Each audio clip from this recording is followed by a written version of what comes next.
D'accord, ça va, ça question. va, ça va. Comme vous savez vraiment, chers auditeurs, nous avons trois types de musique. Ok, Nous avons la musique qu'on appelle la musique religieuse. ok, Nous avons la musique qu'on appelle la musique séculière. Et la musique vraiment qu'on appelle la musique profane.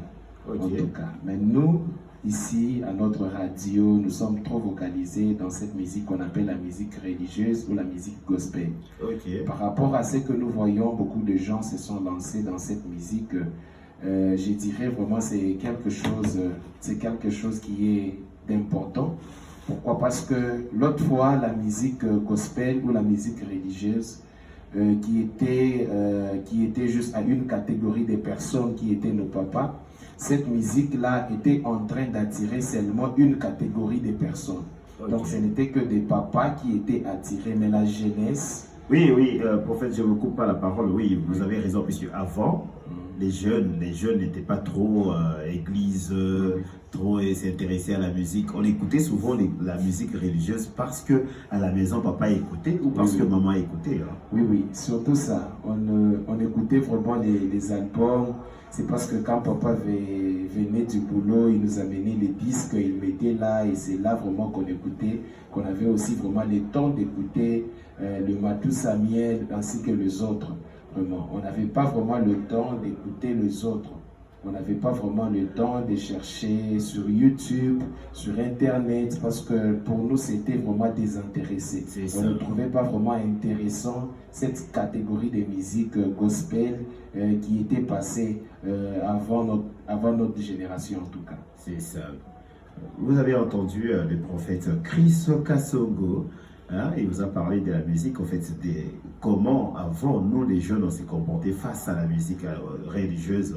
Et c'est vrai, bien sûr, vous êtes sans oublier, peut-être cette génération peut-être s'intéresse un peu plus à la musique. Avant, les jeunes ne s'intéressaient pas à la musique. Moi, je me rappelle, j'étais jeune, j'aimais les chansons religieuses, mais parce que seulement on mettait ça à la maison. Oui. Moi, personnellement, je ne pensais pas du tout à mettre de la musique religieuse. Mais j'aimais quand on mettait le matin, on se réveillait le matin, surtout les dimanches, on mettait presque toute la journée le gospel à la maison. Mais même quand il fallait faire la musique dans les quartiers, on faisait que des musiques profanes, des raps et tout ça. On ne s'intéressait pas trop à faire la musique religieuse. Quand même, vous avez bien compris, le prophète Chris Kasongo vous a éclairci sur ces points. Nous sommes d'accord sur ces points. Et maintenant, dites-nous, c'est quoi vos sentiments par rapport à ce que font aujourd'hui les jeunes? Donc, par rapport à ce qui s'est fait aujourd'hui, je dirais c'est quelque chose de bon. Pourquoi? Comme on a dit ici, cette musique de cette génération qui était passée était juste en train d'attirer une catégorie de personnes donc c'était borné. Pourquoi? Lorsque il y avait des fêtes, on s'est retrouvé qu'on n'avait pas assez d'éléments ou assez de chansons. C'est ça, donc c'était difficile pour faire une fête religieuse en fait. Oui, oui. Une fête sans chansons mondaines, s'il faut le dire comme ça, c'était pas facile. Oui, vous pouvez revenir sur toutes les chansons que vous mettez, vous faites qui revenir sur les mêmes chansons. Oui, hein. Sur les mêmes chansons, vous vous retrouvez dans une fête où vous commencez à célébrer avec des chansons de Tanzaniens, de Boni Moïté, Bati Boukoukou. Imaginez. Vous en trouvez, c'est là que donc ça n'apportait pas assez d'ambiance en tout cas. C'est ça. Mais avec ce qui s'est fait aujourd'hui, où nous voyons les jeunes ont modernisé la musique. Parce que même quand vous voyez les anciens albums, il n'y en avait pas la modernisation. On pouvait juste jouer avec la guitare solo, basse et c'est tout. La batterie, mais aujourd'hui nous voyons, il y a d'abord beaucoup de types de musique. Il y a les jeunes qui sont dans la musique gospel ou religieuse, mais qui font le R&B. Ouais. Vous voyez. Et donc il y a cette diversité de rythmes. Voilà le mot, la diversité des rythmes. J'allais même parler de ça, puisque avant on avait que j'allais dire le rumba. Le gospel, c'était seulement le rumba chez nous ici. C'était tout ce qu'on écoutait. Mais aujourd'hui, il y a des jeunes qui vous font du gospel, du R&B, et même du rap gospel. Oui, du rap gospel. Nous avons El George et plusieurs personnes qui font vraiment cette fierté.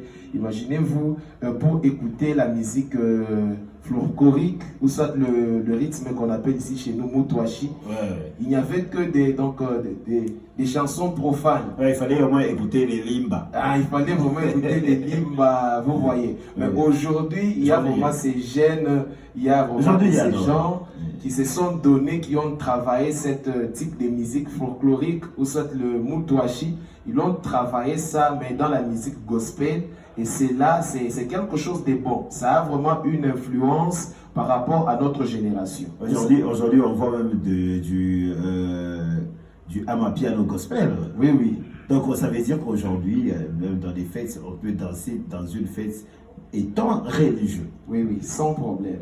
En gardant de la musique religieuse. La musique religieuse. Donc, maintenant, dis-moi, vous savez bien que le rap, en fait, au départ, le rap, c'est un rythme, en fait, des voyous, des personnes sans conscience et tout. Est-ce que vous pensez que c'est une bonne idée que le rap s'introduise aussi dans la musique religieuse? Oui, parce que au début, vraiment, parce que si seulement nous entrons étymologiquement ou dans le vrai sens du mot musique, lorsque nous sortons d'abord des histoires des rythmes, nous voyons que c'est le fait de produire un son. C'est l'art de combiner plusieurs sons qui seront agréables à l'oreille. Alors, la naissance de cette musique donc, avec des rythmes, si seulement vous suivez l'histoire de la musique, et ça a commencé à l'époque où il y avait le traite de noirs en Amérique. Alors, à partir de cela, il y avait quelque chose, naissance de certains rythmes comme des jazz,